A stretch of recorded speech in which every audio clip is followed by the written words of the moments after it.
L'aloe vera est considérée depuis des millénaires comme une plante médicinale mythique. Déjà, les Aztèques l'utilisaient comme remède miracle contre beaucoup de maladies. Dans la médecine populaire, elle est connue pour ses propriétés désintoxicantes, purifiantes, dégraissantes et désacidifiantes. Aujourd'hui, on sait également qu'elle exerce une influence positive à la fois sur le taux de sucre et le taux de graisse dans le sang, par exemple le cholestérol. Mais il faut préciser qu'il existe différentes sortes d'aloe vera. La véritable aloe vera, l'aloe barbadensis, est un lys du désert et est cultivée dans les régions sèches, notamment en Amérique centrale et en Amérique du Sud.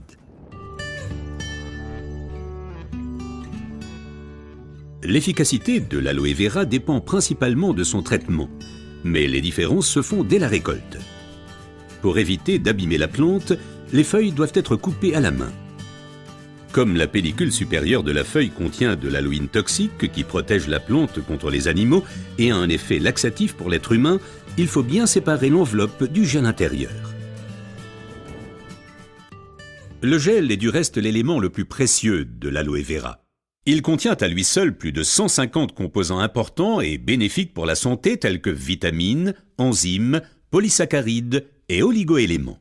Et c'est précisément cette combinaison unique, cette association de différentes substances qui entraîne l'effet médicinal. L'un des composants les plus importants est l'acémanal. Il a une influence positive sur le système immunitaire et diminue d'autre part les inflammations et les radicaux libres. Le résultat, une amélioration de l'apport en oxygène. Observons ce phénomène de plus près. Le sang assimile l'oxygène dans le poumon et le transporte à travers les vaisseaux sanguins vers les cellules. Les gros vaisseaux se divisent et deviennent de plus en plus petits pour devenir enfin des vaisseaux capillaires. Les capillaires sont les plus petits vaisseaux sanguins. C'est là qu'a lieu le transfert de l'oxygène du vaisseau sanguin vers les cellules.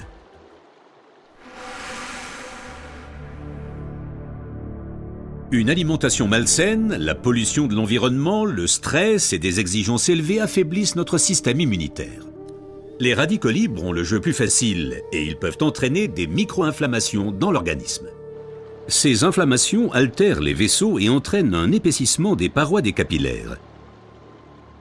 Ce gonflement rétrécit le vaisseau et les globules rouges circulent plus lentement à travers les capillaires, entraînant une baisse de l'alimentation en oxygène. Et c'est là que l'aloe vera intervient. Elle réduit le gonflement des parois des capillaires. Les globules rouges circulent plus rapidement et l'alimentation en oxygène est améliorée. Les toxines et les impuretés sont évacuées plus rapidement. De récentes études indiquent que d'autres substances naturelles peuvent encore améliorer l'effet de l'aloe vera. Parmi ces substances, il faut citer tout d'abord le silicium, mais aussi l'huile d'onagre et enfin les minéraux basiques. Observons tout d'abord le silicium d'un peu plus près. Le silicium est indispensable à l'organisme. C'est un élément structurant. Nous le connaissons surtout sous forme de sable de quartz que l'on trouve dans la pierre et le béton. Dans l'organisme, le silicium contribue à stabiliser les tissus, mais il renforce également les os, les ongles, les cheveux, les tissus conjonctifs et les parois des capillaires. Avec l'âge, les capillaires menacent de perdre leur fermeté. Ils peuvent littéralement se désagréger, ce qui entraîne une interruption du flux sanguin. Dans le pire des cas, ceci peut entraîner des incidents vasculaires cérébraux et l'infarctus. Le silicium renforce et soutient les parois des capillaires et maintient ainsi le vaisseau sanguin ouvert. Les globules peuvent ainsi continuer à alimenter les cellules en oxygène. Mais le corps humain ne peut pas s'alimenter en silicium sous sa forme d'origine qu'est le sable de quartz. Toutefois, la nature offre des alternatives, et notamment une source végétale idéale, l'ortie. Car elle est riche en silicium naturel, mieux assimilable par l'être humain. Une oxygénation optimale ne dépend pas uniquement des capillaires, mais aussi et surtout de l'état du sang.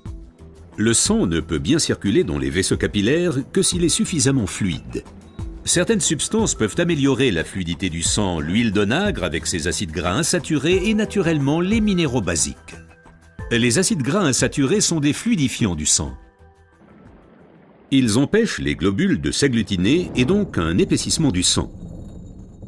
Les minéraux basiques soutiennent l'élasticité des globules rouges et facilitent ainsi leur passage à travers les capillaires.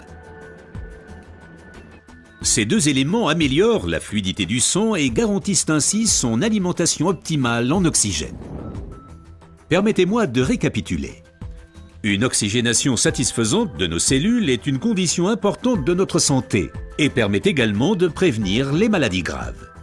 L'aloe vera et son effet décongestionnant améliorent l'oxygénation.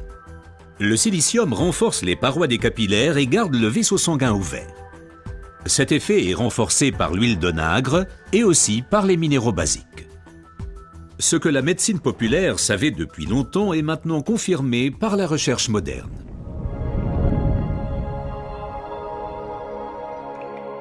L'aloe vera améliore l'apport en oxygène et donc votre santé. Car l'oxygène signifie la vie.